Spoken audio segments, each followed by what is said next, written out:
The Message of Geoffrey the Great, Chapter 5. The noise of the river was deafening, and the sight and sound of it would have deterred anyone from getting too close. Indeed, after waiting for half an hour or more, the men did not appear. Geoffrey motioned to the lady that he would look, and after he peered over the bank and saw nothing, motioned again for her to come. Muddy from the chest down, the two of them continued along the path, hoping not to encounter another soul before reaching Lord William's castle. Alas, this was nothing more than wishful thinking. Suddenly the bandits leaped from the forest in front of them and quickly approached to apprehend them. While the two men grasped for the boy and the lady and temporarily restrained them, Geoffrey and she managed to free themselves and make a run for it. The bandits were now in hot pursuit, and tired as they were from their running, the boy and lady were this time not able to run for long. Their pace slowed until the two men caught up with them. John was able to grab hold of the lady with one hand, while the other man held on to the arms of Geoffrey. "You will learn to obey your elders, boy," said the second man. "What do you plan to do to us?" asked the woman. "All we wanted was your money before," said John. "Now we want revenge." Just then another man appeared, a young man no older than 30. He seemed wealthy, for his clothes implied high status. He was also armed with a sword at his waist. "Who are you?" he asked them as he held the handle of his sword. "As you can see, sir," said the lady, "we are nothing more than peasants. These bandits were chasing us, and we hid on the bank of the river. Watch yourself, they are out for blood." "Sir," said John, "we can see that you are a man of status, perhaps a knight. These thieves took our money and were attempting to escape. They did indeed hide by the river, but we found them and only want our money back. Leave us alone so we may take back what they stole." "You are bigger than them, and let them steal your money?" said the man with a scoffing laugh. "Perhaps you deserve to have your money taken. Let them go." "And what if we don't?" said the second bandit. "You see my sword," responded the man. "Will you feel it too?"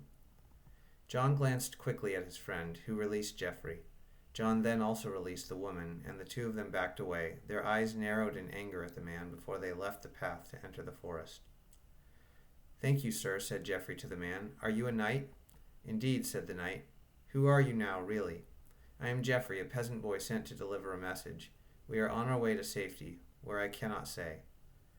"Your stealth and secrecy has obviously not helped you thus far, young man, but if you want to keep your destination a secret, that is your choice.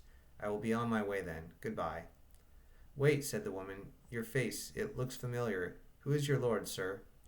"I am knight to Lord Thomas, and on my way back to him now.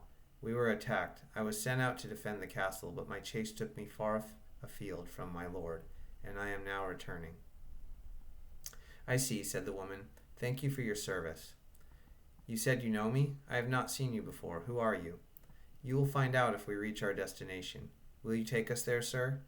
"The castle you left is safe for now and will likely remain so until you return from escorting us."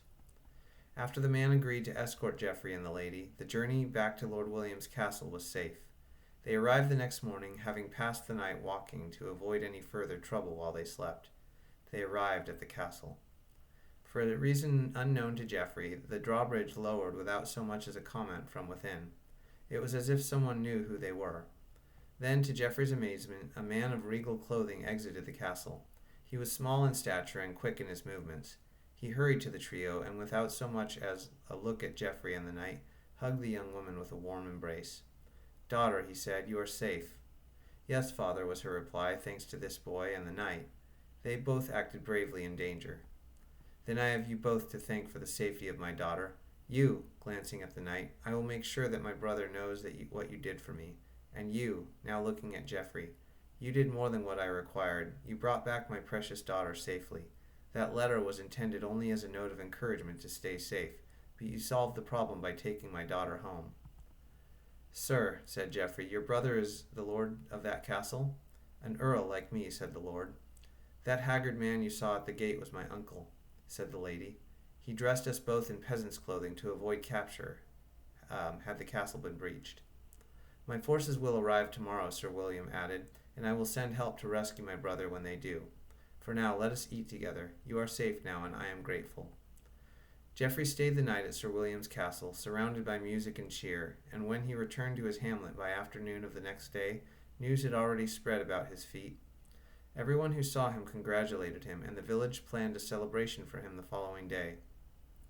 It was then, that next day, that he learned that Sir William was not finished rewarding the young hero, for a messenger arrived that morning to invite him back to the castle later that week, this time for something much more consequential for the boy's future. For Geoffrey, in just a matter of days, was to become what he had always dreamed of becoming. He was to be dubbed a knight.